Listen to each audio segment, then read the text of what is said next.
So here we go, guys. These are the tiers. Okay, this is purely up to me, right? And so how I decided to grade these is by how healthy they are for a competitive game. Because like, let's say something needs a nerf or something, you know, that would go in flawed concept or needs a complete rework, right?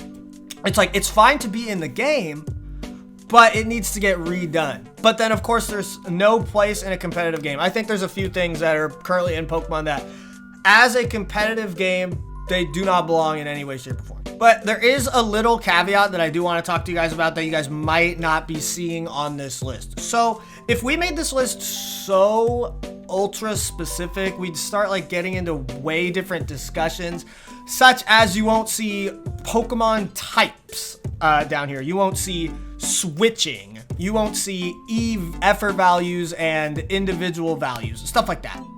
So I think that those things are like core ways that the game is played, and we can't exactly get into that without breaking down like Pokemon completely. Do you know what I'm saying? So yeah, things like switching and stuff like that are not gonna be on this tier list. First up is weather. How it is in the game right now, it is a semi-permanent effect that sits on top of the battlefield. It is always there, and it always has a stagnant effect. As long as rain is up, water moves do more, fire moves do less, thunder is 100% accurate, hurricane is 100% accurate, thunder 100% accurate.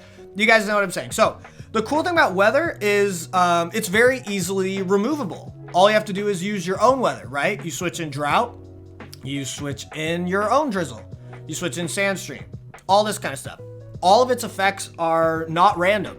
They are stagnant until the weather ends. It's very easy to get rid of. And I think weather, I'm debating between S and A.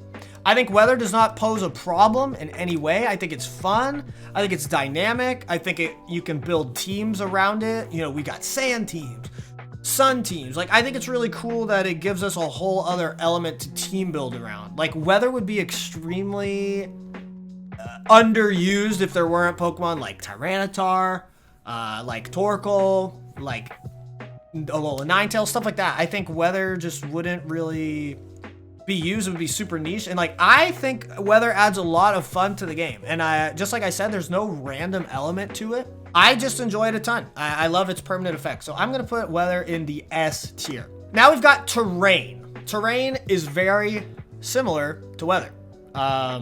Before last generation, where it was just the legendaries that had Psychic Surge, Misty Surge, all that kind of stuff.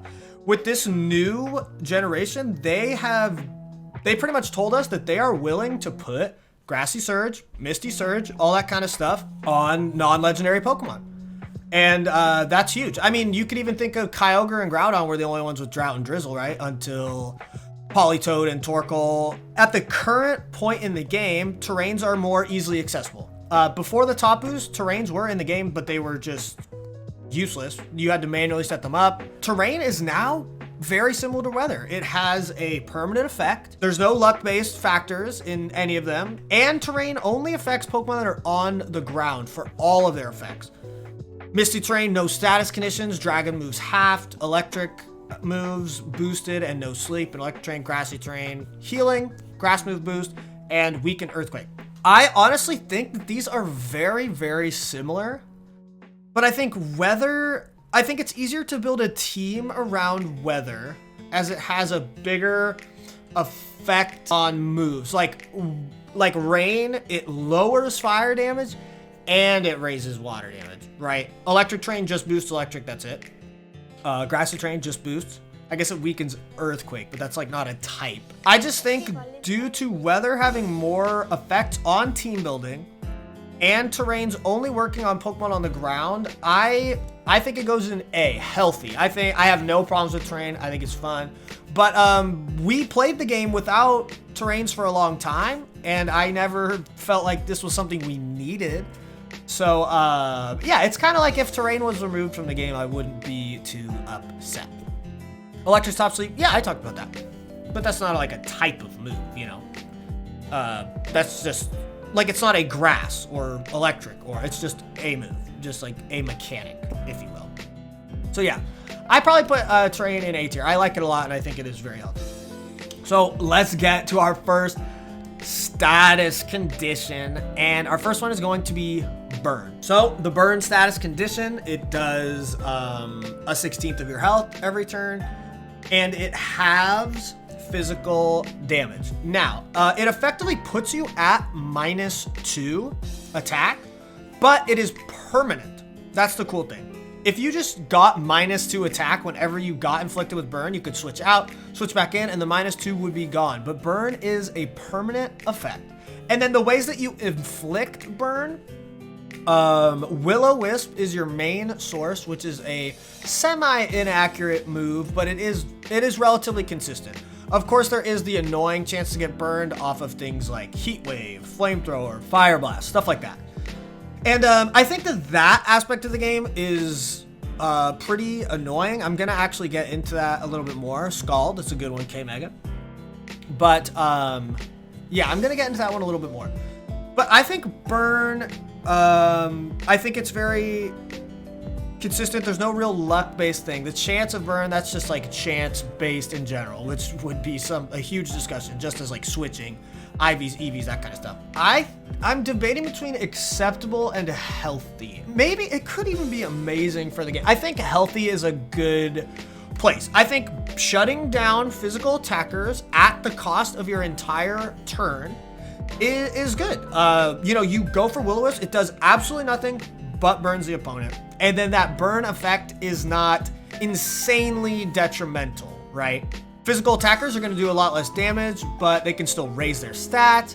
They can still, you know, helping hand. They can still get through being burnt while it still is a way of pretty healthy damage mitigation. So I actually think burn is really cool, and I think I'm going to put that in the A tier. Yeah, I mean, poison doesn't really add too much to the game, and yeah, it doesn't make a huge effect. So I would probably put it in acceptable. That's kind of like that mid-tier where it's just like, we wouldn't be super upset if they changed it or anything like that. So I'd probably put poison in acceptable, I'd say. So guys, we've got quite the juicy topic here. Sleep. Sleep is a very hot subject. Outside of the move rest, where you use the move, you go to sleep, you sleep, and then you wake up. That is a fixed amount of turns. Sleep, as of right now, you are guaranteed 1 sleep turn, and then you can stay asleep for the max of 3 turns, and there is a 33% chance of waking up each time, right? You could think of it like that. We need to think of how sleep is right now. It helps you set up, it helps slow down hyper offense teams, it helps you get into a better position, and so I really don't think sleep is that big of a problem. I think sleep is relatively good for a healthy game. I think the problems really lie in how random it is. I mean, think about sleeping and flinching. What is really the difference of sleeping and flinching? There's nothing. It's just you cannot attack. But sleep, it is not a random chance. Flinch is, barring fake out, which we will get to, is purely a random chance of being able to not attack. Sleep is not a random chance of not being able to attack. It is 100% fixed. When you are asleep, you cannot attack. And like, when you're looking at that from an objective perspective, I think that is actually healthy in the game. I think sleep has never been it has been very infuriating. It has been. You don't get to play the game when you're asleep, but I think sleep does add a level to the game trying to avoid sleep. Teching Taunt onto your team, maybe having Safeguard. I think it adds more levels to a competitive game, but the problem is the random chance of waking up. And so I'm trying to debate between flawed concept and acceptable. Because one other thing I want to talk to you guys about is like Spore versus Sleep Powder, right? Sleep Powder is so infuriating because Sleep Powder is a chance of going to sleep. It's exactly what I said, how Flinch is a chance of not being able to attack, while Spore is fixed, okay? I think Spore is way less annoying than Sleep Powder. And that's like crazy to hear, right? Because sleep. Spore is 100% accurate. You always get put to sleep. Well, I hate having to use sleep powder and rely on a 75% chance. And then when I get put to sleep by sleep powder, I get annoyed because of the fact that my opponent got lucky and hit the move in the first place. Which Spore, that whole dynamic does not exist. Maybe you take your 1 turn of sleep and then they remove like 3 turns sleep and it's a 50% chance to wake up turn 1 and turn 2 after the guaranteed sleep turn. I think that would even be better. Like when you get put to sleep for a really long time, max turn sleep, like you are almost guaranteed to lose that game. What if sleep was like a flinch? It was just like a flinch. So you put them to sleep. The next time they attack, it fails because they're asleep. And then they wake up every single time next time. I think that that's different.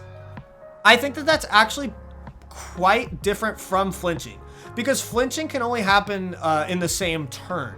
So let's say my Infernape close combat's Amoonguss, okay? And then he puts me to sleep. He puts the Infernape to sleep. Next turn, Infernape goes for an attack and says sleeping, and then the next turn can attack. But with flinch, if you are going last and you rock slide, you cannot flinch them because flinch only goes first. So maybe sleep could be a fixed 1 turn thing. So, because Amoonguss would get hit, and then Spore, and then you know that next turn, they have to take that 1 turn of sleep. And it gets rid of all kinds of RNG, and it adds that kind of level of consistency. So I don't think it needs a complete rework, but yeah, I think I've convinced myself that it goes into flawed concept. I think it can be better, but I actually do think sleep as a concept is fine for Pokemon, I would say. Let's talk about paralysis. So guys, paralysis is the same as burn. And what I mean by that is there are moves that 100% inflict it, but then there are also moves with a chance of afflicting burn. Burn has like Heat Wave, 10% chance, and then things like Thunderbolt is a 10% chance, Thunder is a 30% chance, all that kind of stuff. So I do hold Para and Burn kind of similarly in how they are afflicted. Para halves the speed of the Pokemon when they are paralyzed, and then on top of that, there is a 25% chance of them not being able to attack every single turn that they are paralyzed, and paralyzed is permanent, just like burn and poison, unless you get rid of it like aromatherapy or stuff like that. Man, it's so crazy to me to think that I dislike paralysis more than sleep. I am almost fighting with putting Para into needs a complete rework, which I think is like it's almost a hot take when I put sleep into flawed concept. But dude, sleep is more controlled than Para. Para is just stupid. 25% chance forever. Forever. It's like, ooh. Okay, so let me address the elephant in the room when talking about paralysis.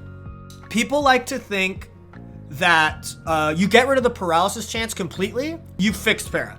I think this is weird, but I almost think that paralysis would be like broken if you did that. And what I mean by that is like, let's say you have, it would open up all these trick room strategies where like you paralyze your partner, their speed they just went down 2 stages of speed, and they have a status condition that does absolutely nothing.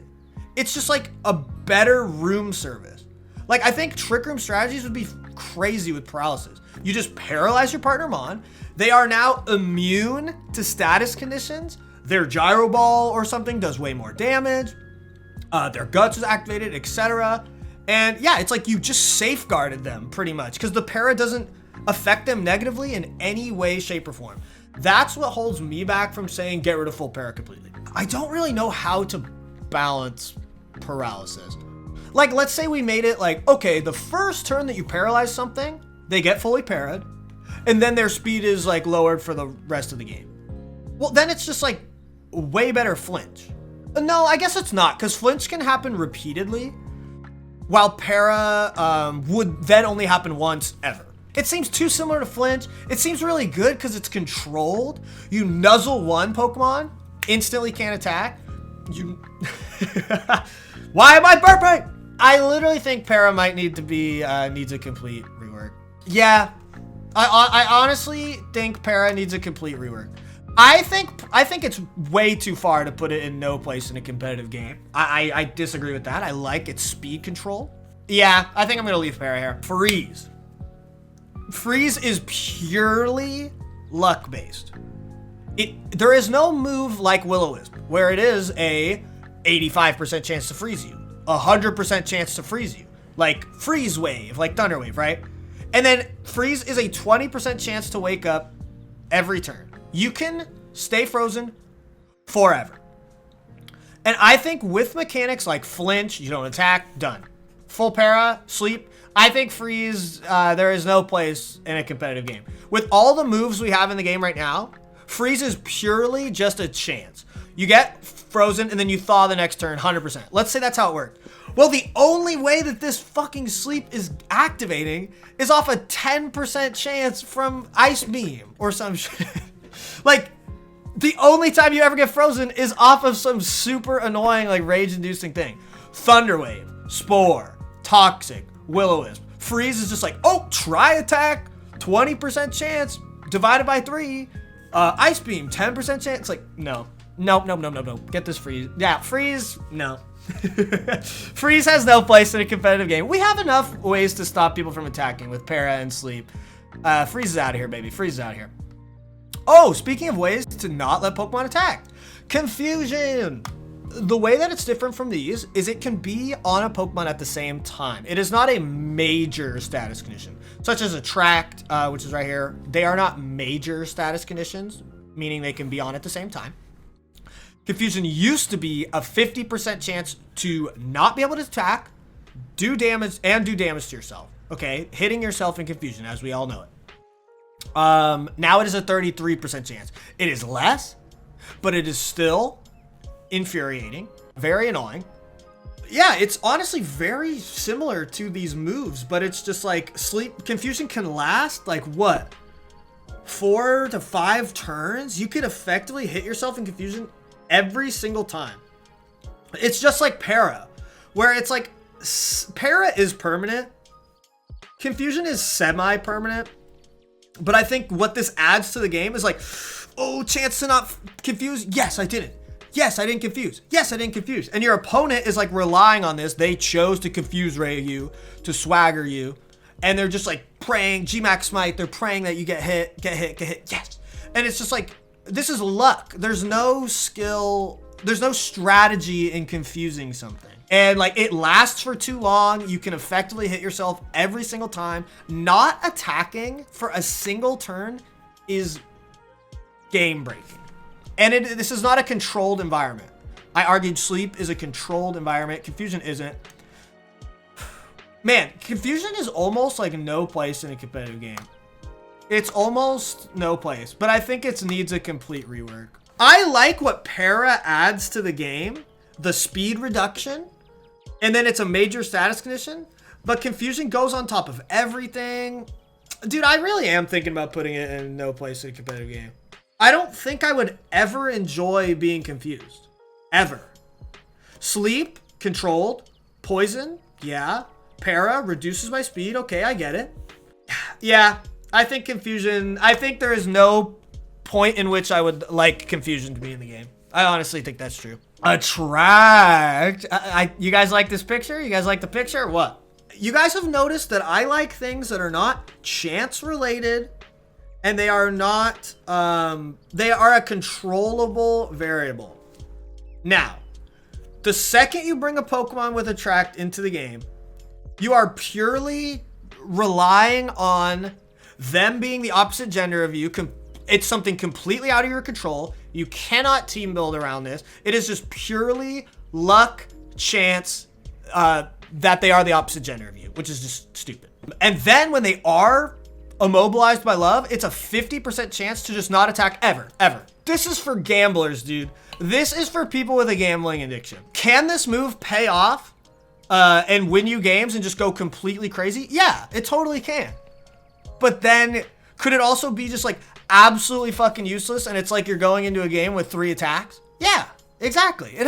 There's a chance. And what I mean by chance is like they are male and your Pokemon is male.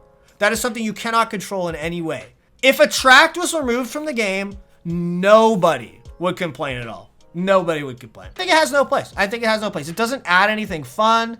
It doesn't add strategy. It has no place in a competitive game. This is purely for a competitive game, guys. Let's talk about Fake Out.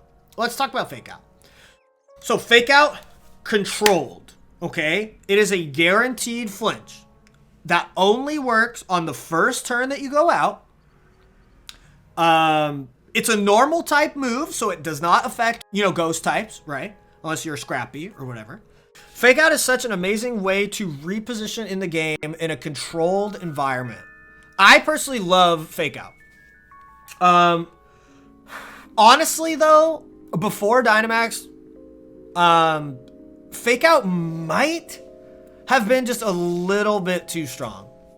I think you guys need to realize how strong Fake Out is as a move. Like with Dynamax now, we're like, we ain't scared of Fake Out. But dude, Incineroar, VGC 2019, insane mon. Absolutely insane. It was the best mon in the game.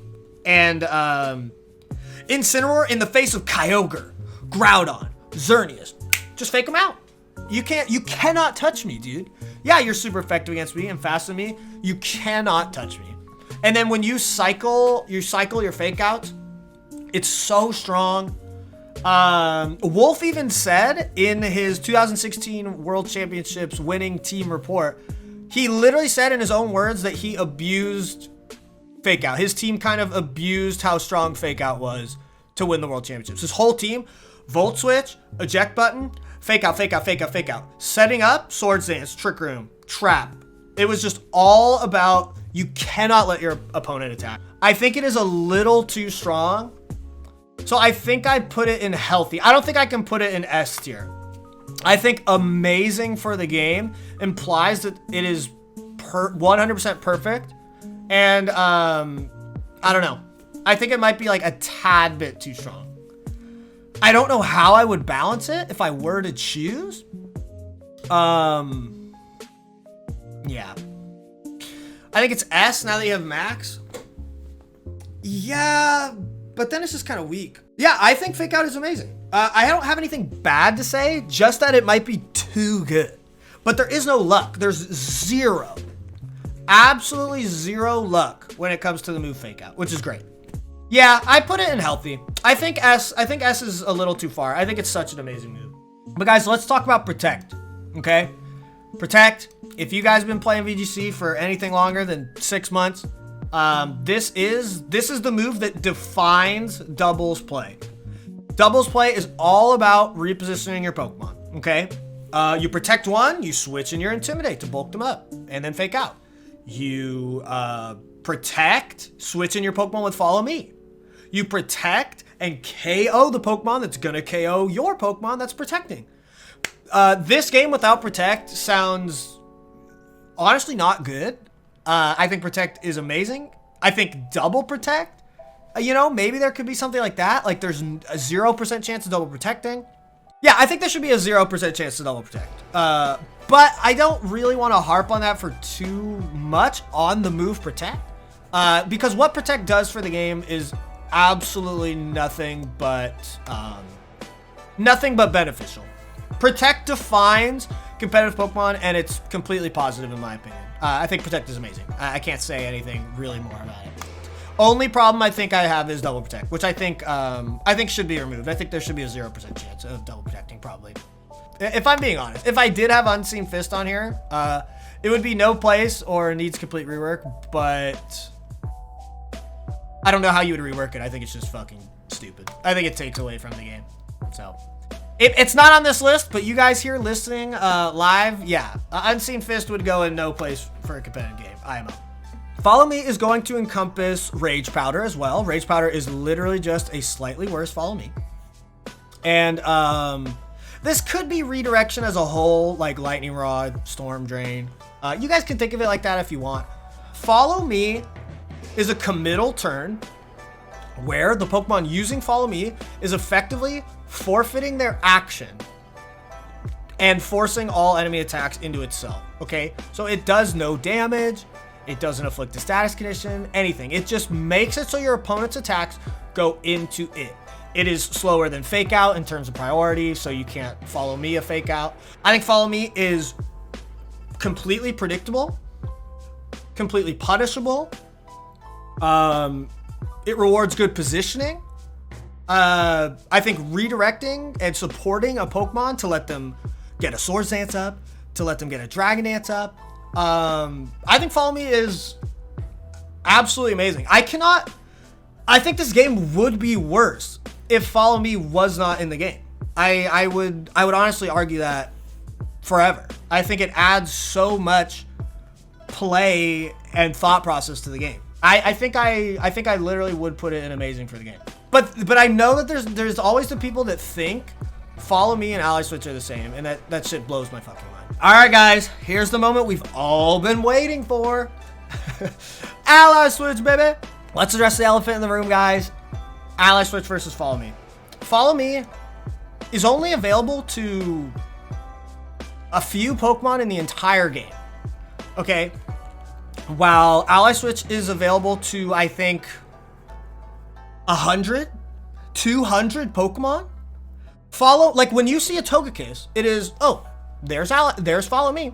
When a Pokemon with Follow Me comes out, you know that it is a Follow Me Pokemon. Clefairy, Clefable, Togekiss, and then the few Rage Powderers, Amoonguss. There's a few weird Rage Powderers, Tangrowth, Aridos, my boy. But these mods suck. Follow Me, it's predictable. You know what Pokemon have it, and you can play around it. Because when you Follow Me, both moves go into one slot, okay? So you can make educated plays where you go for, you Thunderbolt one Pokemon, you I don't know, close combat one, and it's like, okay, if these hit their targets, this is a good thing. If they both go into the Follow Me, if they decide to click Follow Me, I've covered for that in the way that I know both moves will hit that. I decided to go for one move that if he redirects, it'll be good. It'll go into that one. And yeah, it's very, very controlled. And I think it rewards good positioning. So I don't think there's any way to really nerf Follow Me. Maybe if they lowered its priority by one more, but Ally Switch became a problem in Gen Sun and Moon. Gen 7, when they gave it priority. Sorry, it was given priority in Gen 6, I believe. But no Pokemon learned it at all. It was like Gardevoir, Beheeyem. Everyone likes to bring up Beheeyem as the meme. And a few other Pokemon. Just very, very, very little Pokemon actually got Ally Switch. It is now a Move Tutor move. It was introduced as a Move Tutor move, is what I was trying to say.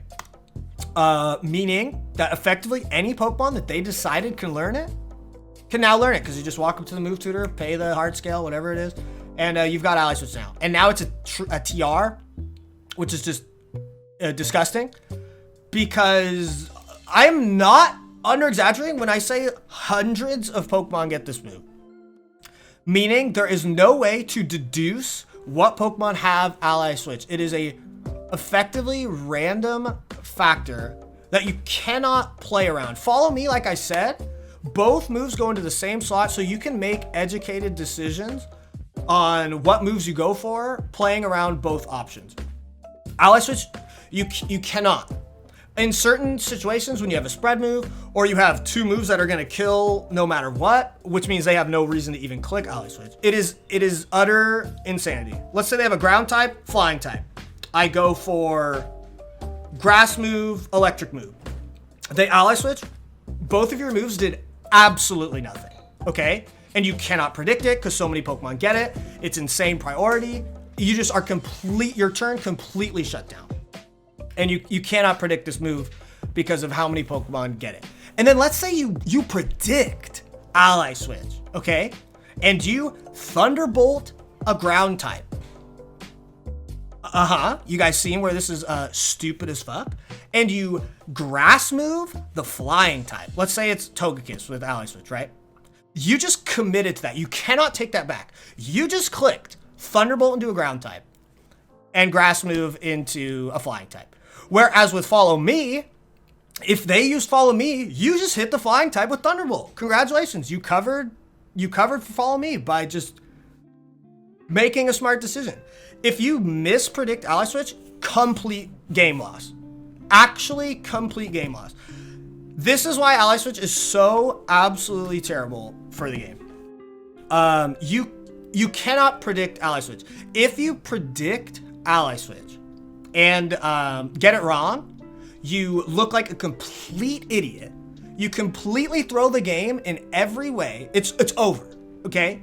And then when you do predict Ally Switch, just random chance, you actually get the read right on Ally Switch.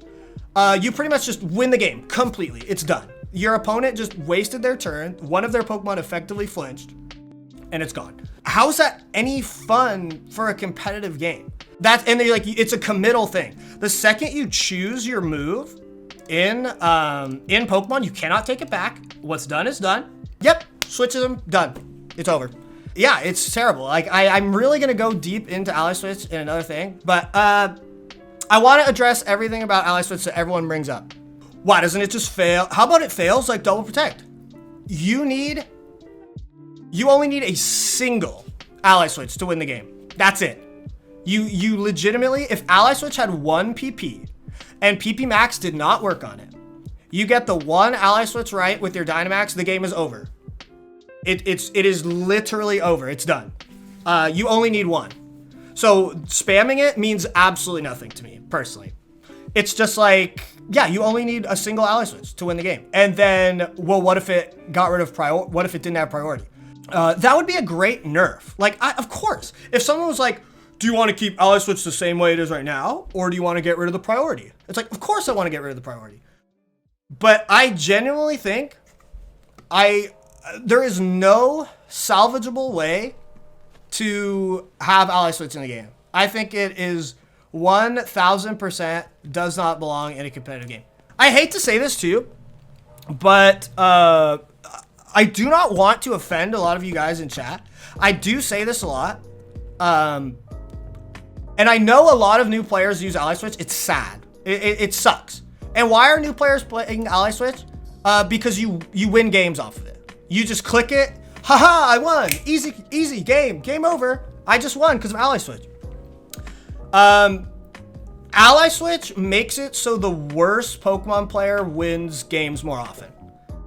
I know that nobody wants to hear that, but like you clicking Ally Switch and your opponent like not reading it, you didn't outplay them in any way, shape, or form. You did not position well. Ally Switch rewards bad positioning. Okay? Ally Switch is, and it sucks because a lot of new players, they're winning games off of Ally Switch. They rely on it.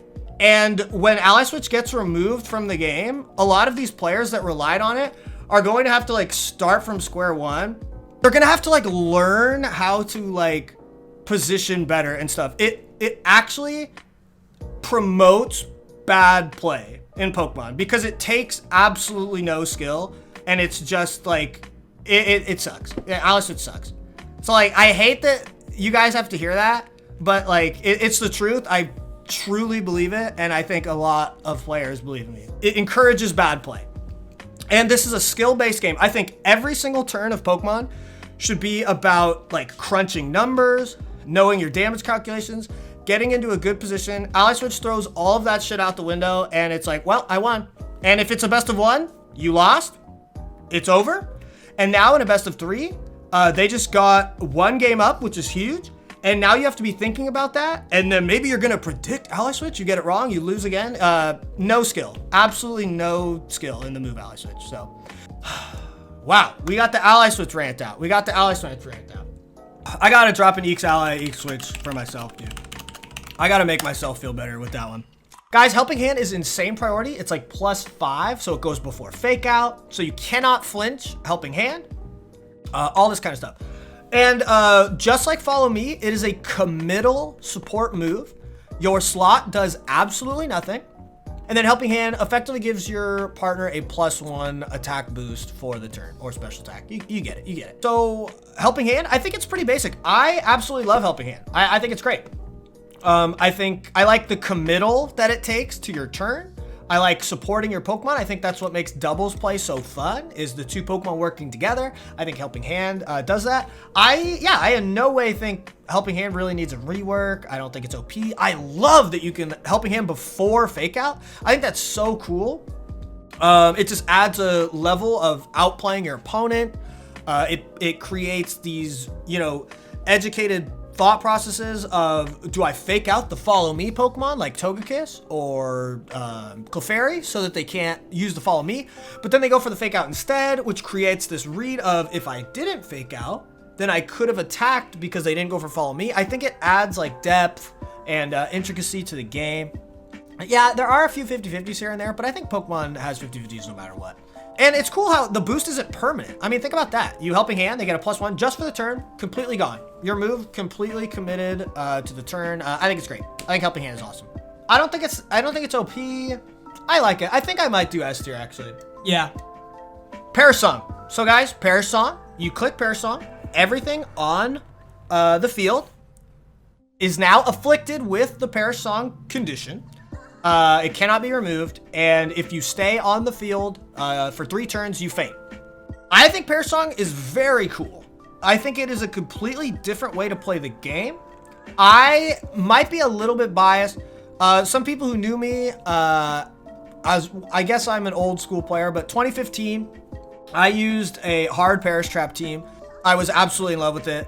It was a very flowcharty team, you know your matchups, all this kind of stuff, and I won 3 Premier Challenges in a row with Parasong, with a hard Parasong team. People in my region of Northern California, they started bringing things like Shed Shell and stuff on their Mons, and teching certain things to like counter the Parasong, and I love it, but it is a very frustrating mechanic to play against. Like, you feel helpless. You feel like your opponent's just being a little weenie, like protecting and faking out and stuff. It's frustrating to play against, for sure. But what does it add to a game's competitive level? I think it's really cool that like you could try and get those 2 quick knockouts and then end the game with Parasong. I think 3 turns is a long time for you to still be able to close out the game. I mean, maybe they like double protect, attack, double protect. But the turn that they used Parasong was effectively another turn where they didn't do an action. So it's effectively like 2 turns to kill them, 2 turns that they can protect. And you can punish protects by setting up, switching, faking out, yada, yada, yada. So I'm not gonna put Parasong like amazing for the game, healthy. I honestly think it's probably an acceptable. I think if Parasong was removed, there wouldn't be like a massive riot. I'd probably meme about it, how much I love Parasong and all this kind of stuff. I probably think it's acceptable. I don't think they could really fix it. I don't think it needs any buffs or nerfs. There's already certain things that avoid it, such as like soundproof, Pokemon with soundproof. Phantom Force can like avoid Parasong, I think, in certain situations. So, yeah, I think acceptable is a good place for a Parasong. I wouldn't call it healthy, and I wouldn't call it amazing for the game. Let's get to one of the OGs, Substitute. Substitute was from Gen 1. You commit your turn to setting up a Substitute. You lose 25% of your maximum health, not current health, and you get put behind a Substitute, which you have to take as much damage as it's set up, which is 25% of your health, for it to break. So it's not like they fake it out and it breaks, or they use like Ember and it breaks. They have to go over the 25% max health threshold, and then it blocks everything past that. So it's honestly a very strong move. And yeah, just like Mike said in chat, Dynamax killed Substitute. Because if you set up Substitute and then you Dynamax, the Substitute just disappears. And so Substitute is for Pokemon that want to set up and sweep and protect themselves, which Dynamax Pokemon would love to. So Substitute and Dynamax, they really don't synergize well together at all. I honestly think Substitute is really cool. I think you commit your turn. It can be frustrating sometimes, but I think it's a really cool setup move. It gives Pokemon a way to set up that normally don't. Not every Pokemon has amazing setup moves. Dragon Dance, Quiver Dance, Swords Dance. Like, I probably said Swords Dance twice. I'm probably an idiot. But yeah, like not every Pokemon has these moves to put themselves in a, like, favorable position, and Substitute gives a lot of Pokemon to do that. And you lose your health, so you get rid of items such as Focus Sash, anything like that. If you're a Life Orb Substitute set, you remove your health even more.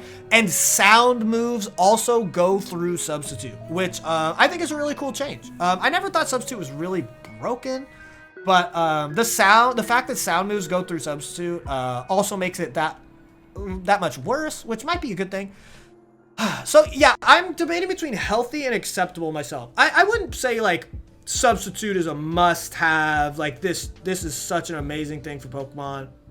Yeah, I'm debating between healthy and amazing for the game.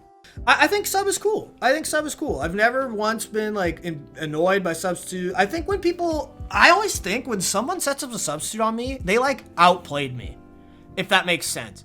I've never once been like, oh, fuck this guy with the Substitute. I'm like, dang, that was hype. Like, ooh, dang, he caught me.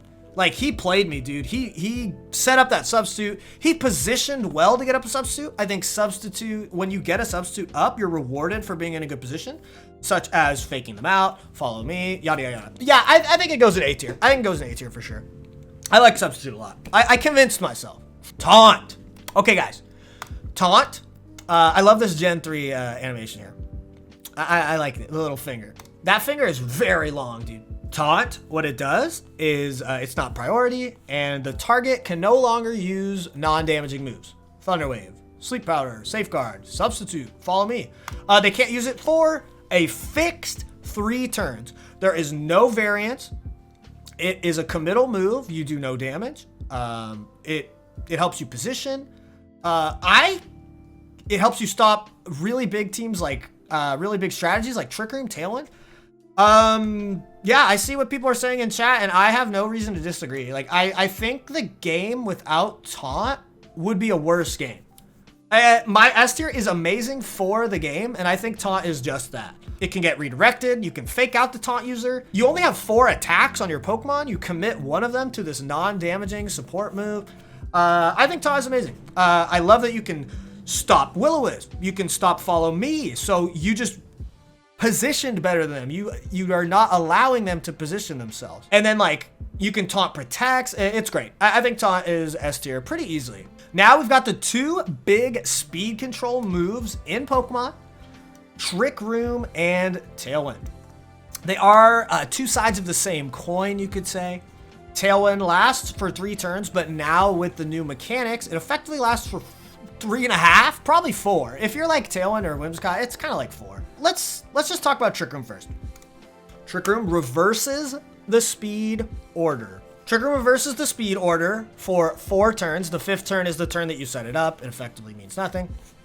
And but this is something some people sometimes don't realize is it does not flip the priority bracket. Okay, it flips the speed bracket.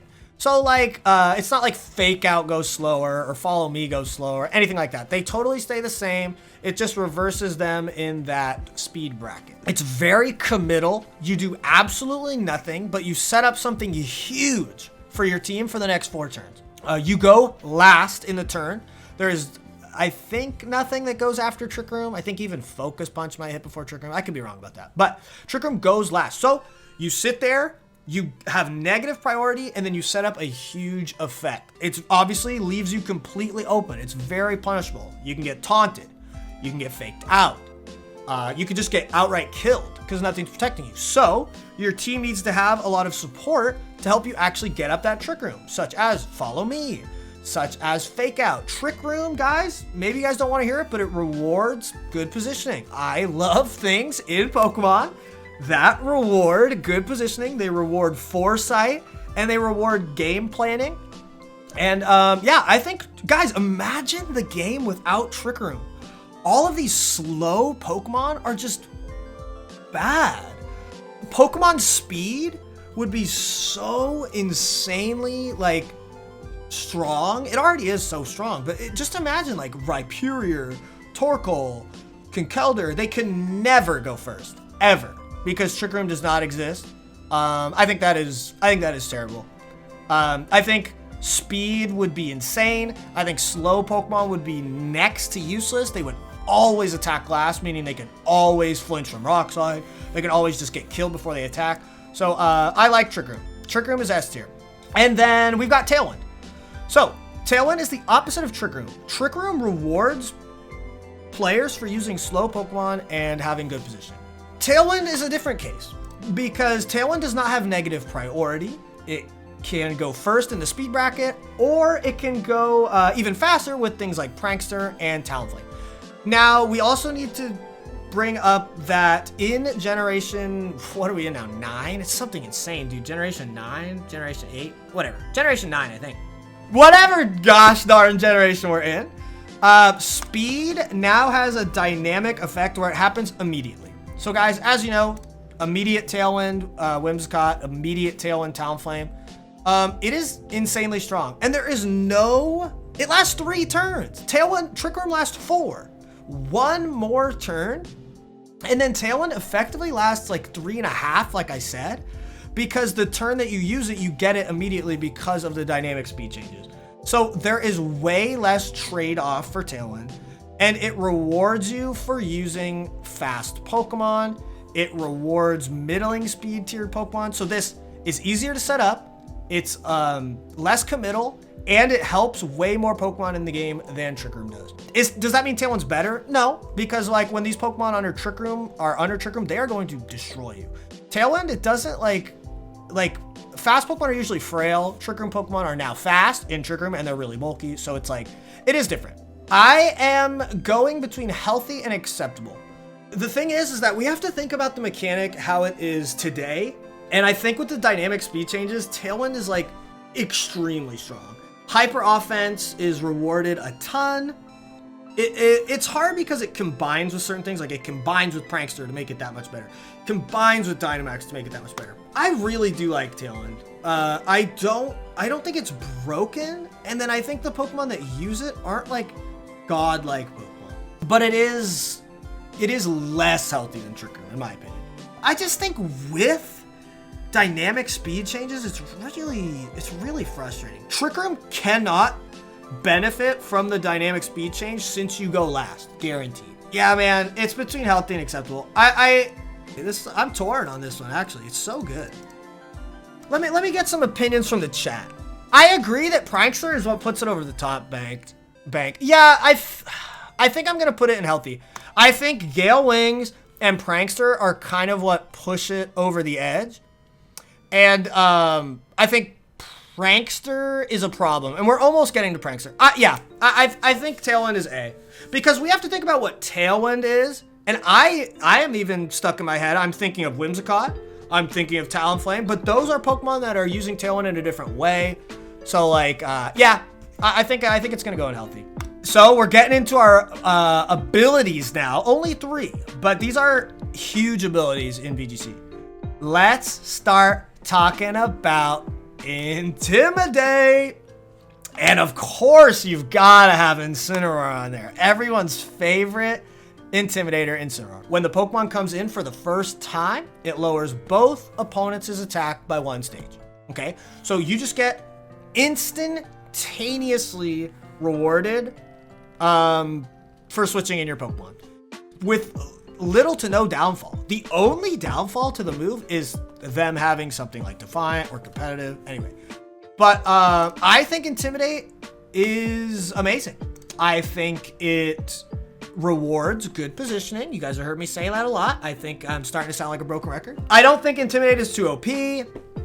I think it's easily punishable. I think you have to commit to it. Like on the first turn, you don't have to commit to it, but when you switch it in, your turn was committed to a switch, and then you get the effect right there.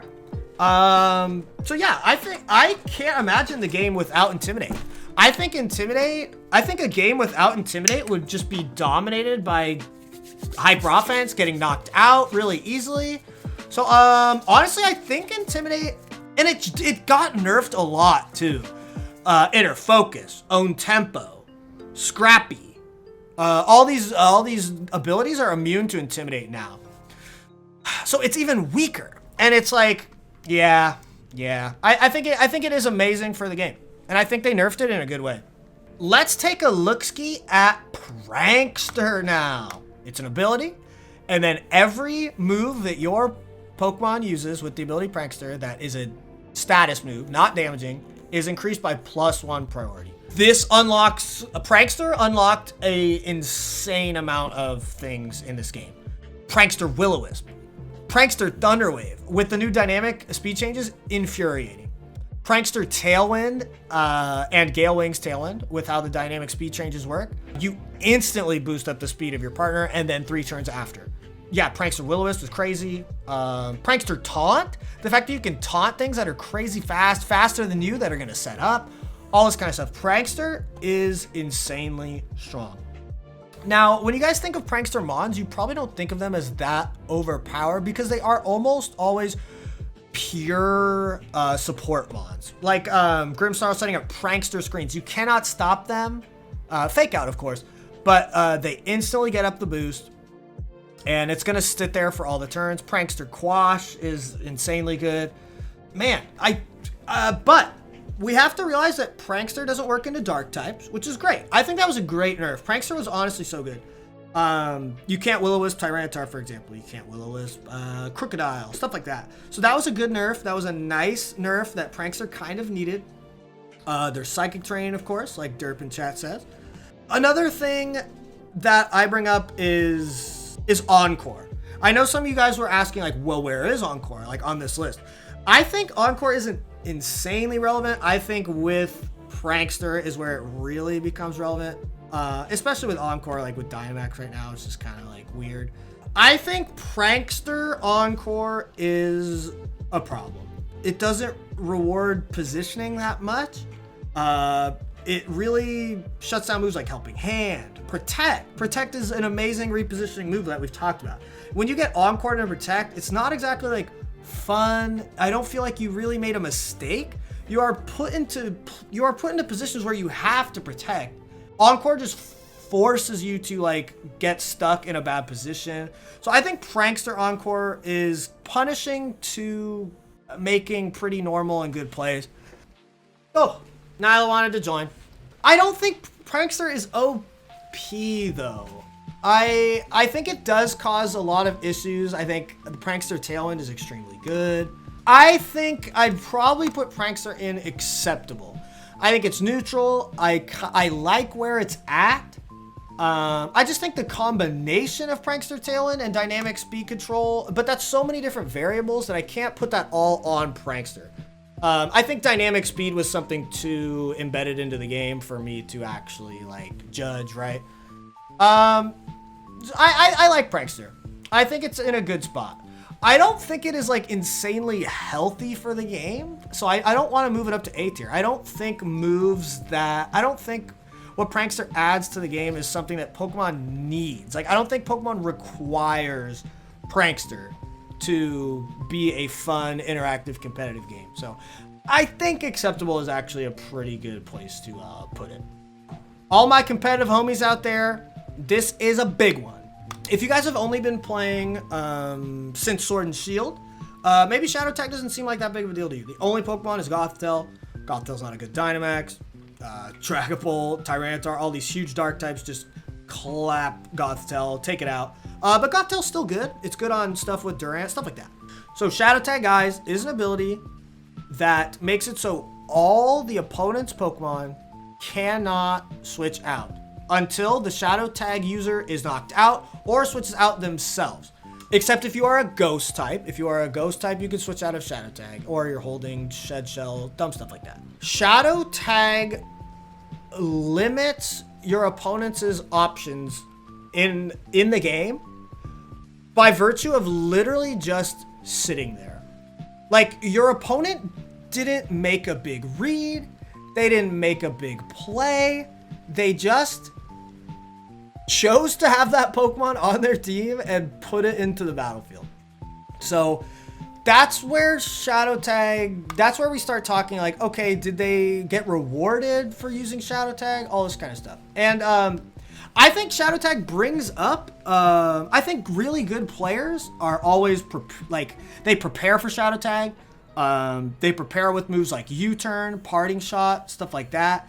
It's very hard to position around Shadow Tag, and it is an extremely oppressive mechanic. Once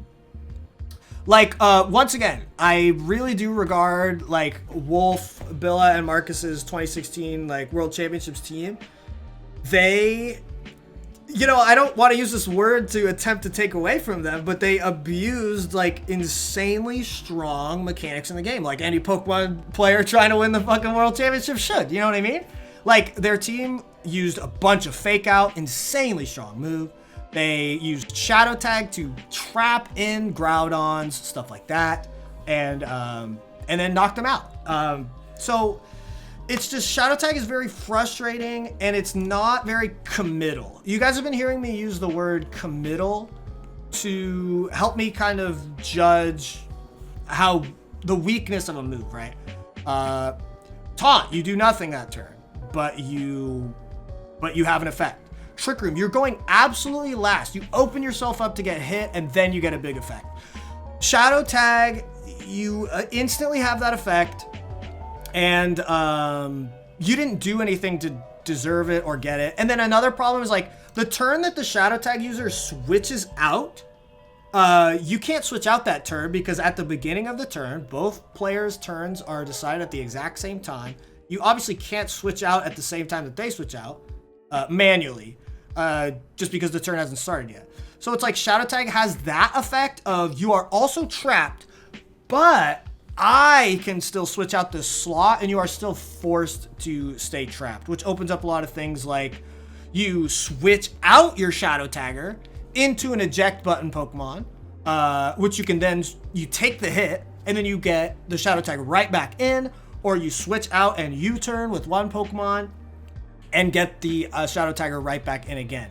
So it is extremely oppressive. It's really hard to position, and amazing players will just suffocate you to death with Shadow Tag. So I think it is a little too strong. I think it's going to go into flawed concept right where it is right now. I think there's too much of a reward with too little risk, and yeah, I think it could be worked differently. I don't know what we would do to fix it.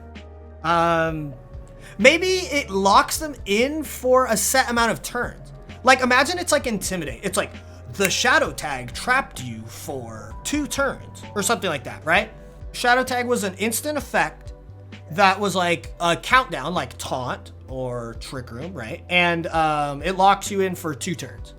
I think that would be better. That'd be cool. And then you're still rewarded for like switching out the Shadow Tagger, switching it back in, putting the effect back, because it's effectively the exact same thing it was already doing, but there is a limit to how much you can abuse it. I don't know if, I'm not a game designer, okay? I'm gonna be honest, these are just like ideas flowing off the top of the dome. But I don't know, that kind of comes off to me as a way of balancing it. But guys, like I said, if this is your first season playing Pokemon, Shadow Tag isn't extremely relevant right now, but Mega Gengar and Gothitelle have proved to be so amazingly dominant in past formats. If you guys haven't played old formats, you've never really felt the like frustration and wrath of Shadow Tag. And Dynamax also helps a ton with Shadow Tag, because you just get huge and just kill the the Shadow Tagger. You know what I mean? So I think you guys just gotta trust me on this one. If you guys have only been playing Sword and Shield, Shadow Tag is a lot stronger than you might think. Let's take a look at priority. So priority moves, they allow you to skip the speed bracket completely, and you go up 1 speed bracket. So if 2 Pokemon are both using priority moves, the faster Pokemon naturally will go first as well.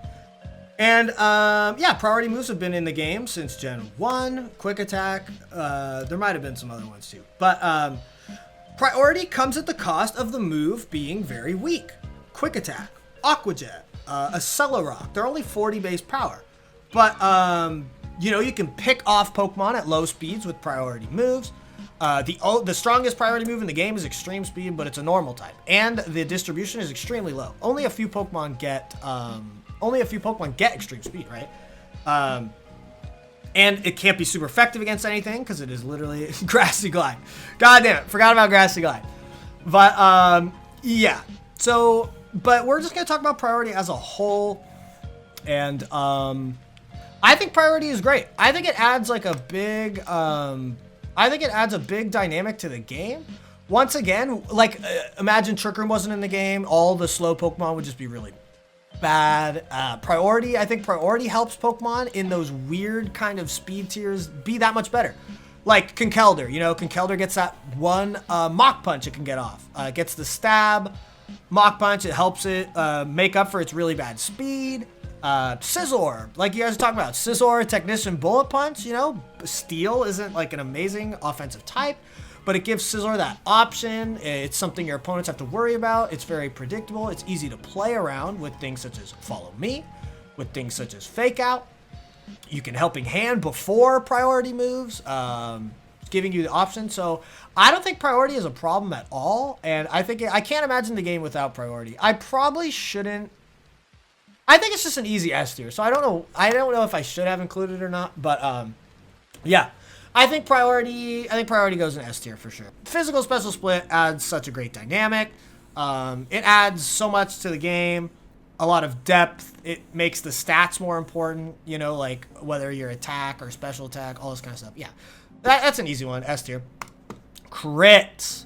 All right, baby, here we go. I have voiced my opinion on crits a few times, and I don't know if I'm just not the best at describing my feelings, but let me make this clear. I think the game Pokemon as we know it right now, without critical hits, would change the game completely. Now, what I want you guys to think about is, like, imagine a meta where everyone is just using Stockpile, Iron Defense, Amnesia, Cosmic Power. They're all just, like, setting up these huge defensive things and then, like, stalling you out with Toxic, getting up Minimize, like, Minimize. All this stuff would just be, like, infuriating. And then, but that's two sides of the same coin, right? Like, people would start using Haze on their teams, like a lot more, because without crits, your only way to get through the defense boosts are removing the stats, Clear Smog, Haze, etc. I just think the dynamic of Pokemon would change so much. Like we'd be swords dancing so much more often because we need these stats up for us to be able to break through potential defense boost. Of course, with Dynamax too, like getting defense boost, and you cannot crit them through it. It's like, yeah, getting crit off of like one Iron Defense or something is very frustrating, but the game would just turn into this weird dichotomy of like setting up your stats and then hazing them away, all this kind of stuff. I don't know how to balance critical hits. I personally don't know how to do it, but I also just think that defense raising stuff would become a problem. Like some Pokemon minimizes a million times after Stockpile, like you get that one chance to hit and you do no damage because they have all this defense boost. And then it's just like if every single team ever requires Haze, Clear Smog, Taunt, stuff like that, it's just like not that much fun. Like there is no move in Pokemon that you like require. You don't require Protect on your team. You don't require Follow Me, Fake Out, Helping Hand. But like in a meta with no crits, you would just probably lose unless you're running like some insane hyper offense team to like big defensive boosts. Prankster, Amnesia, Prankster, Stockpile, like holy god. This is something, maybe crits are a higher chance of happening, but they can only happen on Pokemon that have at least a +1 defense or special defense boost. How about on that specific attack? So like if I Mach Punch something, it can only crit if they're at +1 or more defense. If I Vacuum Wave, it can only crit if they are at +1 or more special defense. And then you could balance it even more in a way that like it doesn't do 1.5 times damage. it just ignores the defensive boost. So like, let's say it's a 20% chance to always do neutral damage to something with defense raises. I don't know. It's kind of weird. It's like I'm trying to formulate spitball with you guys. I don't know. Maybe it's better. I don't know. It could be garbage. It actually could be garbage. But it's just an idea. I think crits right now, how you can get a random 1.5 times boost on a Pokemon that's neutral or anything like that is just really sucky. I really don't know. It's really hard. I don't think anybody out there can really just completely balance crits, and that's just Pokemon. It's something we got to deal with. But I think the lower crit chance, the worse it is. That's kind of a weird tangent. I know people have been talking about like, well, it went from 6 to 4. I think that makes it even worse, like even more annoying. Because then when you get crit, it's like, wow, they got an even like luckier roll. They got even luckier. Like, you know, like it's like, I don't think that fixed anything in my opinion. I think it made it like almost worse. So like, I don't know. It's a flawed concept. As of right now, it is flawed. Just because I don't know exactly how to fix it doesn't change it from flawed concept. But I hope that my points that I brought up might have made you feel a certain way. Just think about how the game might be if there was actually 0 crits. So, choice items. These are very, very strong items, and they are very committal items. Every Pokemon can hold an item, and you are locked into the move, whether it is Scarf for speed, a physical move with Choice Band, or a special move with Choice Specs. You are locked into it until the item is removed, or you hard switch out. That's the most obvious thing. The problem with choice items is there's a part of like unpredictability to them. Like, you don't know that a Pokemon is choice scarfed until it's too late. And like, the big punish of it is it's really punishing. Like, you're like, I've got this easy game. Like, I led perfect. And then they're like, scarf Mienshao, and they double kick your Sneasel or whatever, like before you Colossal, right? So it's like, yeah, there's things that can figure it out, like Frisk. If you send out a Weavile with Pressure and a Salamence with Intimidate, it tells you the speed tier. So sometimes you can know that a Pokemon is scarfed by those abilities that give it away, but not every Pokemon has that ability. So I like choice items. They are very committal, but I just don't like the it's seemingly random factor of like, you don't know until it's too late. Choice items aren't even like that good in doubles. I think if choice items were removed from the game, like, I wouldn't be super upset. I think choice scarf is particularly kind of toxic. Like, moving before another Pokemon is insanely huge in Pokemon. That's what the whole game is practically about. Trick Room, so you can move first. Tailwind, so you can move first. Fake Out, so they don't move. Effectively, you moving before them. And then Choice Scarf, you can't play around it. There's no way for you to know. You know when a Pokemon knows the move Tailwind, or can learn it. Every Pokemon in the game can hold a Choice Scarf. So, I don't know. I think choice items are probably an acceptable tier. They are hidden. You cannot predict them. And then sometimes it is too late for you to react to the choice item. Choice Scarf in particular is what I think is the issue. But I also don't think they're flawed. They have a big weakness. Your held item is taken up and you can't switch moves. So it's like, I think acceptable is a pretty good place for choice items. Assault Vest. So guys, Assault Vest, held item. And what it does is it raises your special defense effectively by +1. It is permanent. Critical hits do not ignore the boost from the Assault Vest. But the trade-off is you cannot use any non-attacking moves. You can't Protect. You can't use Sleep Powder, Helping Hand, Taunt, none of that. You have to have 4 damaging attacks. And you get that special defense boost.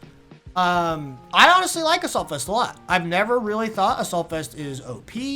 I don't think it's broken. I think the trade-off is very fair. Not being able to protect. Okay, you've boosted your defensive abilities in a way, but you've also removed one of the biggest defensive capabilities in the game of protect. I think it does kind of suck when you don't know if they are Assault Vest or not, but that goes for every single item in the game. Only a few items actually tell you what they are. I think Assault Vest is safe to play around.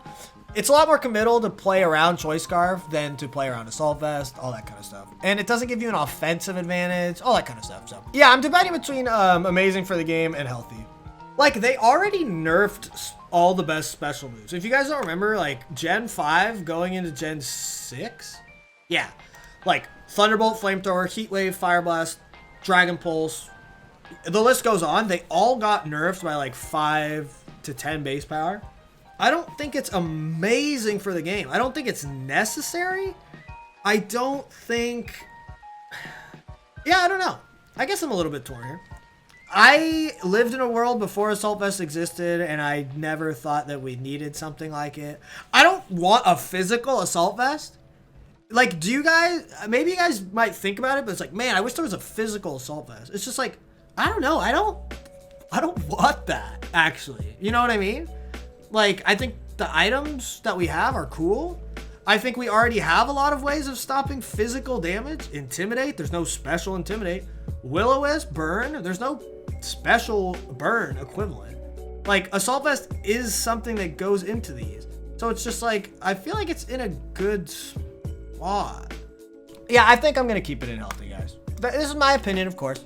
So, guys, damage enhancers. Life Orb is the picture, as you guys can see.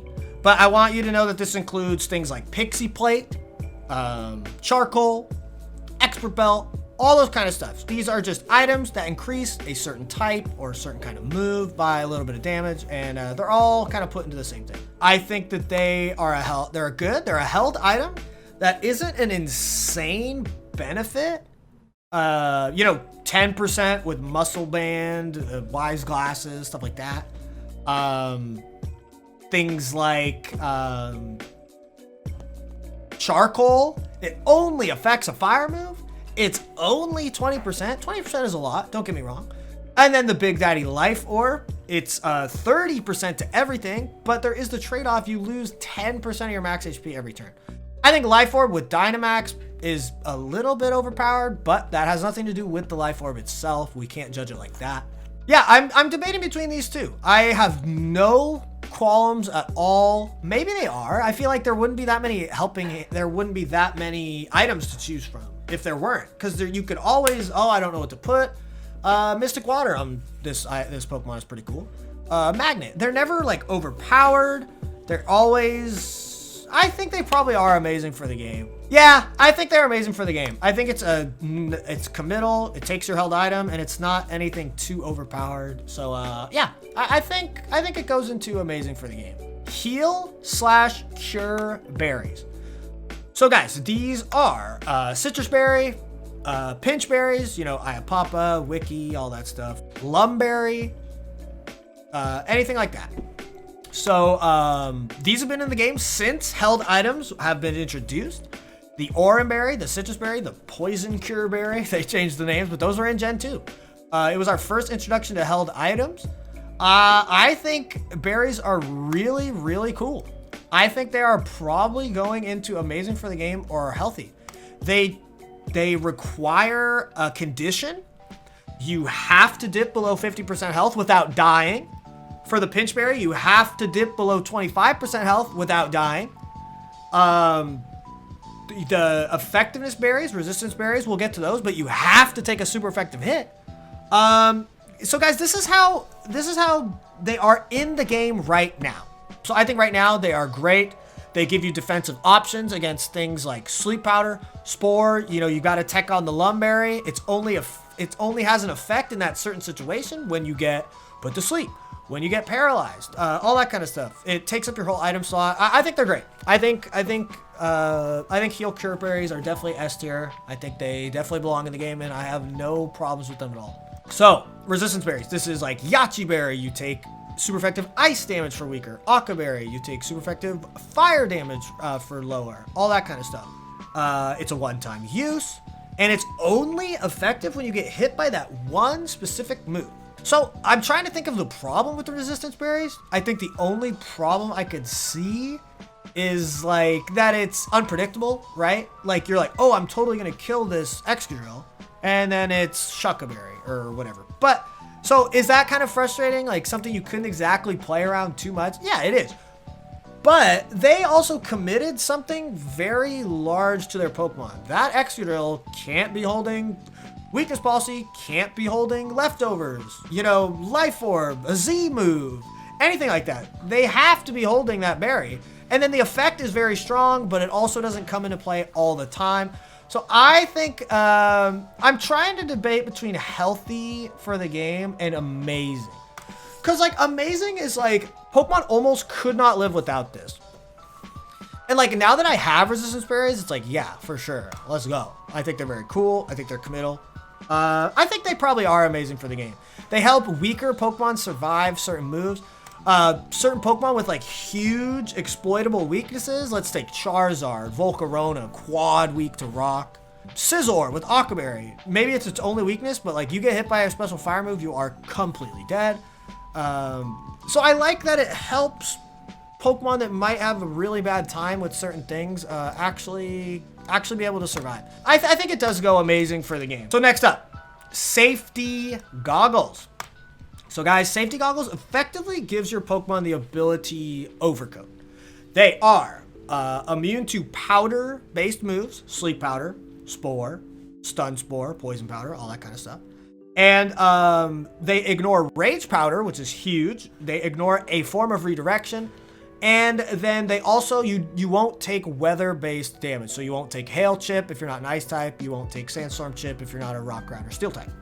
So honestly, this item holds a ton of very specific utility. And it's very like situational. The Safety Goggles is super good, but situational. So that adds that extra like layer of committalness. That's not a word. You have to commit to holding the Safety Goggles. Maybe it'll be useless in half your games, but those other games, it's super good. And then I think moves like Sleep Powder, Spore, I think they are frustrating moves to play against, and then just committing your item to countering them is great. Taking the sand damage away is just almost a bonus in my opinion. It's definitely A or S, 100%. 100% to me, it's A or S. I think Safety Goggles is great. I would be annoyed if Safety Goggles didn't exist. I think it's a fun, interactive item, and yeah, it gives itself away. The second you Spore into it, done, you know the item, cool. I think Pokemon like Amoonguss, Sleep Powder, Chlorophyll users might be too strong without it, so let's go Safety Goggles. Weakness Policy. If you get hit by a super effective move, you get +2 attack, +2 special attack. So, amazingly strong effect, but there's a trade-off, right? The trade-off is you have to receive super effective damage and survive the turn. Everybody, I need you guys to get objective with me, and you guys have to realize that Weakness Policy is only annoying and like super frustrating because of Dynamax, okay? Weakness Policy has never been some huge meta-defining item in any way, shape, or form. It has not changed at all, okay? It has been the same item since its inception into the game. We have seen Weakness Policy in the past be used, but nothing, not even remotely close to the extent that it is right now. Aegislash in the past, in Gen 6, would have Weakness Policy because, you know, he was really bulky. He could take that super effective hit with his big defense. He changes forms, and then he hits with a big attack. My boy Ashton was running a Weakness Policy Tyranitar in 2018. He would activate it with Earthquake or Bulldoze from his partner without double HP. Dynamax removes the caveat of the Weakness Policy. When you have double the stats, and now you have access to these max moves that can, like a max move boosted by Weakness Policy, insane. And then on top of that, you take way less damage from the super effective attack. Insane. That is Dynamax's problem. It is not Weakness Policy's problem. There's a price to pay, and it's get hit by a super effective move. I think that's fine. So I think it's acceptable. I think it's fine. I think, guys, once again, you have to think without Dynamax, unfortunately. If Dynamax didn't exist, yeah, acceptable. I think Weakness Policy is cool. I don't think it's healthy. I don't think it, like, improves the game, but I think it's a fine item. I think, yeah, I think acceptable is a perfect place to put Weakness Policy, personally. Gems is a one-time use consumable item that gets used when you use the attack.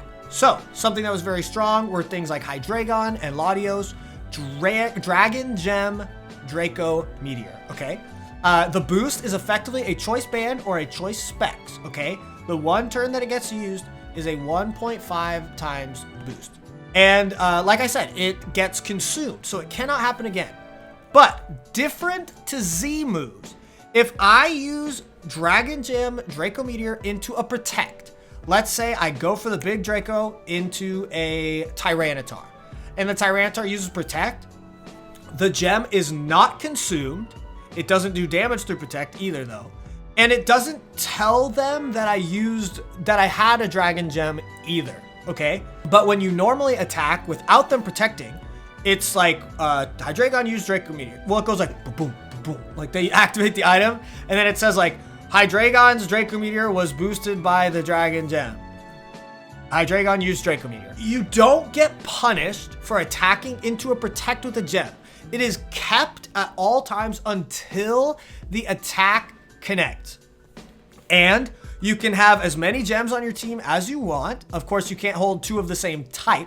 So you can't have two dark gems, two dragon gems, etc. You can only have one, but you can use as many as you can in a game when you compare it to Z crystals, where you only get one in a game. Once you use one Z crystal, you cannot use another one for the rest of the game. As it sounds like, guys, gems were very strong. I think that they are insanely strong. It was similar to a Z move that was not consumed into Protect, and you could have multiple of them. I did like it, how it was that one-time boost, but yeah, I think that they were a flawed concept, in my opinion. Needs a complete rework. Might go kind of far, and I do want to touch on something. I said that we were going to talk about this like it is in the current game, but normal gem is the only one in the game, and it's a 1.3 times boost, so it's like horrendous. But I do want to kind of talk about how VGC has been formed, and these are the mechanics that completely centralized and dominated the meta that they were in. They completely dictated everything about it. So I think it is fair to judge gems how they were just for the sake of like VGC history. Now, if gems were the exact same they are right now, but they were 1.3 times, like all of them were in the game, right now there's only normal gem, I think that would be fine. I just think they'd be really weak. I don't think anyone would use them. Gems are like a little bit weaker than Z moves, but you can have multiple, and they don't get consumed to Protect. So, yeah, I think I'm sticking with flawed concept here. Next up is Mega Stones Mega Evolution. Now, fans of the stream know how I feel about Megas, and I personally love Megas. Let's like break down what a Mega is, okay? You have to be holding an item, so you've already forfeited value on your Pokemon. A Gyarados with a Life Orb, right, or a Choice Scarf, and then a Mega Gyarados, okay? This one has an item, and this one does not. So what is the difference? A Mega gives you 100 total base stat increase. And then in some circumstances, your ability changes to a different ability and your type changes, okay? It happens right at the beginning of the turn, and it is permanent throughout the game. So people like to compare Dynamax and Megas, okay? Megas, like I said, are 100 base stat increase. And that's the only boost you get. And the caveat is you're not holding an item, okay? Obviously, Megas are insanely strong. Do not get me wrong. Dynamax doubles your HP, which in most circumstances is more than 100 base stat difference. And you can hold an item. and you get 3 fucking Z moves. Okay, we'll get there. We'll get there. But, so why weren't Megas that bad? Were they very strong Pokemon? Yes. Did they centralize the meta?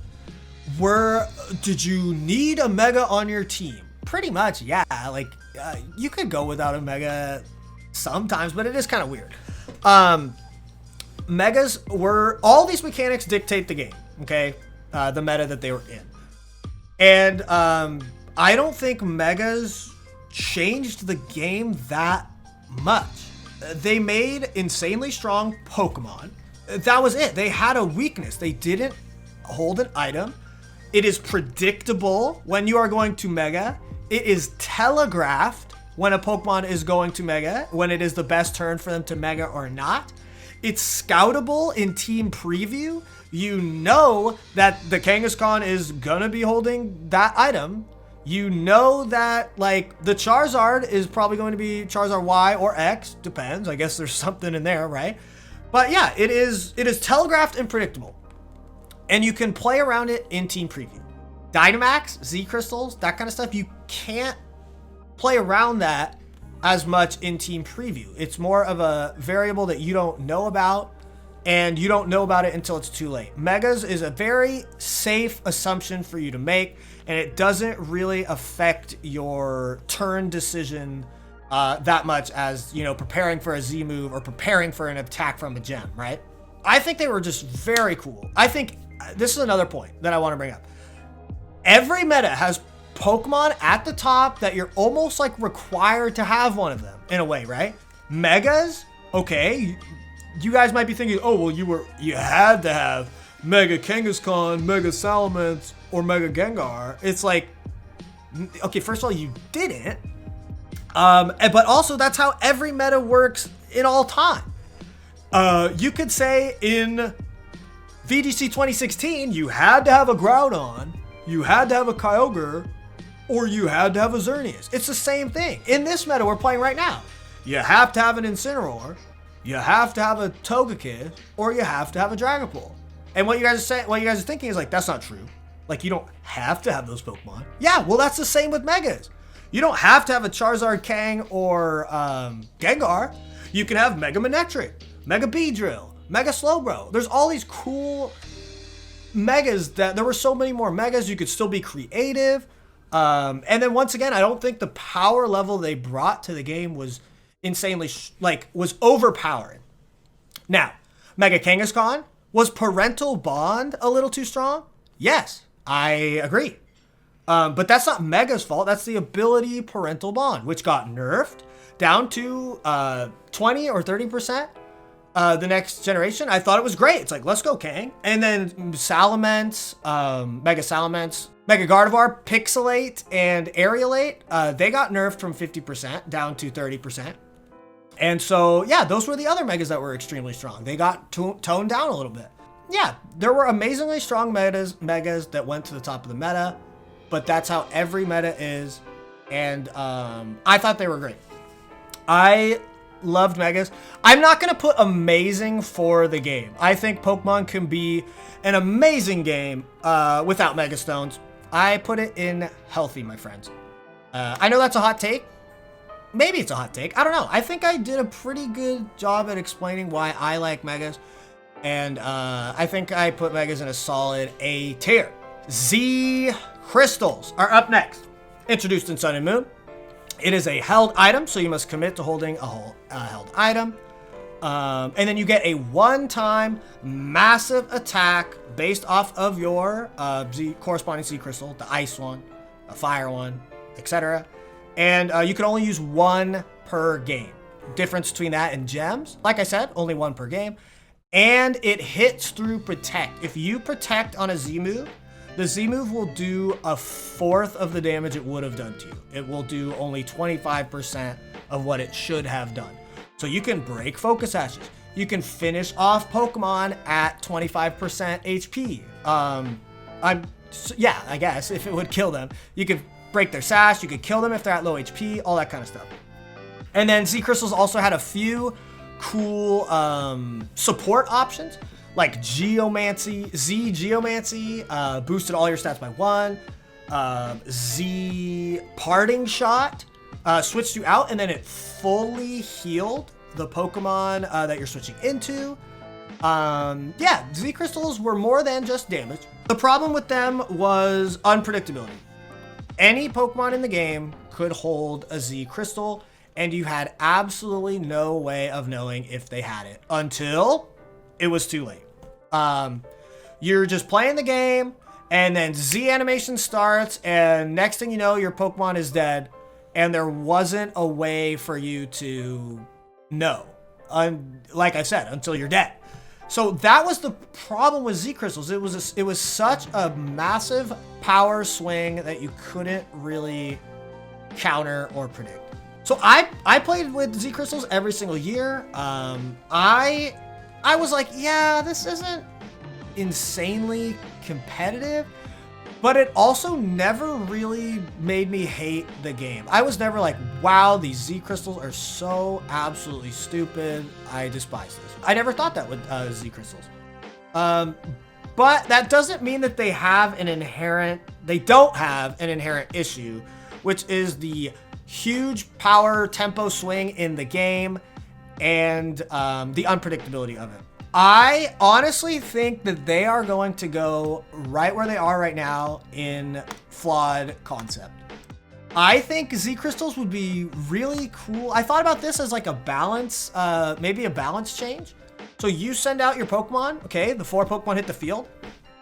And then what if your Xurkitree holding Electrium Z, it said the power of Xurkitree's Electrium Z is overwhelming or something, right? Like just a text box. So like you send it out and it tells you that they're holding a Z move, right? So it's like, yeah, like a self frisk. It alerts you that that Pokemon is holding a Z move. It's like, okay, so it took away that that layer of uncertainty, but I still have to prepare for this insanely strong Z move every single turn that Pokemon is on the field. I don't know when they're going to use it. I don't know how they're going to use it. I don't know what Z move they're going to use, right? Let's say Mimikyu. Mimikyu was really good because it could hold Ghost DMZ and use Z Destiny Bond, which acts as a follow me effect. Or it could use like Never Ending Nightmare. It could attack with the big ghost attack as well. So that was something that made Mimikyu so good, right? But with the idea that I'm proposing, it doesn't give away what your Z strategy is. It just alerts you, letting you know what the Z move, that they're holding the Z move. Just because I think Megas, you know that it's a Mega, you can play around it. A Z move, it's uncertain. You don't know where it is. You don't know who's going to do it. And it's like there's a Kangaskhan on the field that can and probably will Mega when it gets to the proper time. I wouldn't put Z moves in acceptable. I think they were a little too uncertain, and I think the alert idea would be pretty cool. Finally on the list is Dynamax. Sword and Shield's premier new mechanic that they added. What we're all playing with right now, to this day, we are dealing with Dynamax. And I do believe most of you guys who are around the stream know my opinions on Dynamax. I've been playing VGC for 7 years now, almost 8. So I've played for a long time. I know what to compare it to, all that kind of stuff. And yeah, I think everybody knows that I do not like Dynamax whatsoever. Now I can actually take the time to elaborate to you guys my feelings about it and show you the comparisons to other, more of these mechanics. Dynamax does not require any kind of commitment to do. No held item. No, it's not like you have to recharge after it's over. Nothing. There is absolutely zero drawback to Dynamaxing. The only drawback is after it's over, you can't do it again, which is just fucking stupid. Megastones, you have to hold an item. Z Crystals, you have to hold an item. Gems, even, it has to be your item, okay? So, there is no drawback to Dynamax. And then, any Pokemon in the game can Dynamax. What you guys are thinking is like, but that's cool. It makes it so any of my Pokemon can like become super strong. And it's just like, for a competitive game, that isn't a good thing. That brings this level of unpredictability and uncertainty to the game. When are they going to Dynamax? Who's going to Dynamax? How they're going to Dynamax? This is so many things that you have to play around every single turn. And when you Dynamax, you have Max Guard and all 3 of your new Max moves, okay? So when I am normally playing VGC, my opponent has 2 Pokemon with 4 moves each, and they can both switch, okay? So that is 10 different possibilities that could happen. They could use one of their different 4 moves, or they could switch. And now with Dynamax, the possibilities just increased tenfold. Not tenfold, twofold, right? Like, you now have to prepare for Flamethrower, Max Flare, Thunderbolt, Max Lightning, Earthquake, Max Quake. There's so many more possibilities, and that's on both Pokemon. So both Pokemon just got double the amount of options that you have to play around every turn. While I guess you have the options to Dynamax as well. So you have all these options as well. And that just leaves way too much possibilities for like not being able to predict. And going into another thing with Dynamax is it is so brutally powerful that just making one mistake in the face of Dynamax can lose you the game. And just like I said, all those different possibilities make it a way higher chance for you to not get the turn right because there's too many variables for you to think about. Dynamax is so strong. If you lead wrong into a Dynamax strategy, like let's say they have Mimikyu, Dragapult, and you lead incorrectly into that, Dynamax cannot be used as a comeback mechanic. Like it can, but Dynamax really is like a win more mechanic. So let's say you lead badly into the Dragapult Mimikyu, okay? He Shadow Sneaks his own Dynamax Dragapult, activates Weakness Policy, takes no damage because Dynamax ignored the caveat of Weakness Policy. And then let's say you protect and switch into the Pokemon that's going to counter the Dynamax. Well, you might just die. Your Pokemon might just get completely knocked out. They damage you through protect, and they get a bonus effect. More attack, more speed. They lowered your stats. They raised their own stats, right? They set up terrain. They set up weather, something like that. All because they led properly with Dynamax. Like, they didn't lead properly. You just couldn't account for all different possibilities. And they are just going to suffocate you down with their Dynamax, and you can't come back from it. Dynamax, like, does not allow for good positioning. Like, it suffocates players that are trying to position into a good position. And if you don't, you have to lead perfectly because that is your only chance to get in the position to fight off a Dynamax. And all this stuff I'm talking about right now is nothing I would ever bring up with these other mechanics.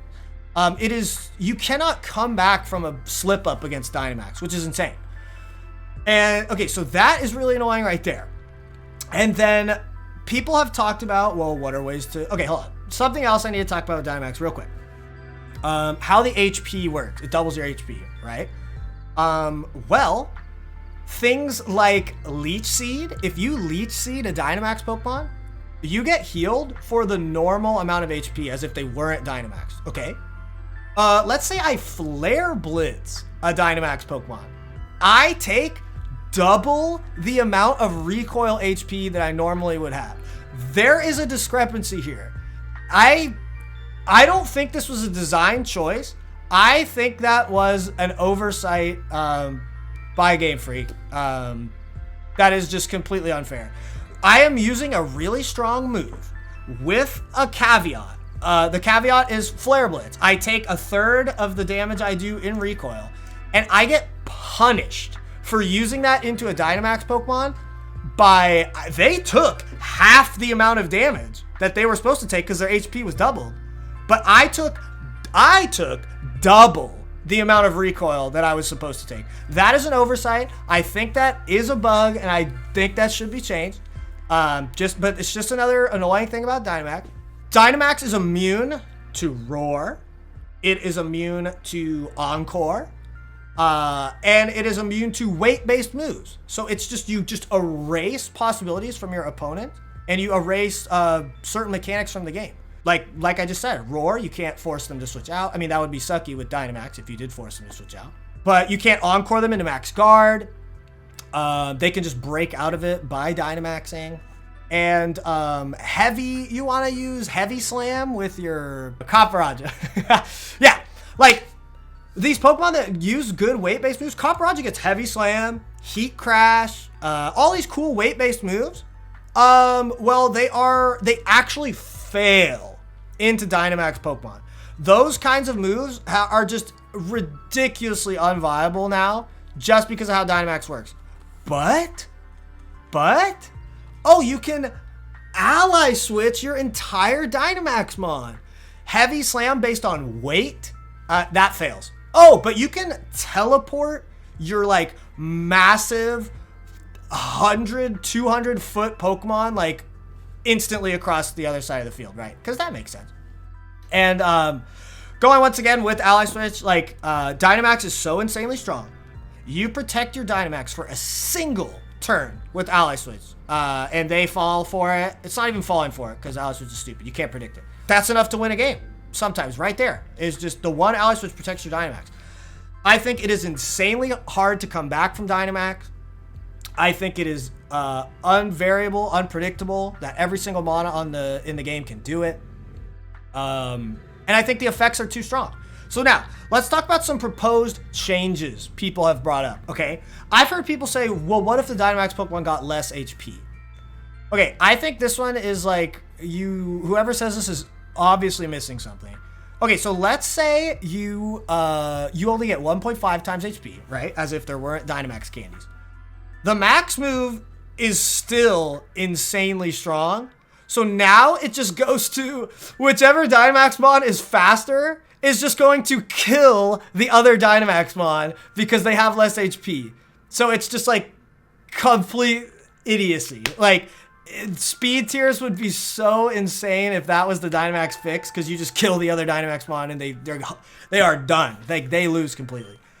Another change people have brought up, well, what if you have to hold an item to do it? I think that would be a great change, okay?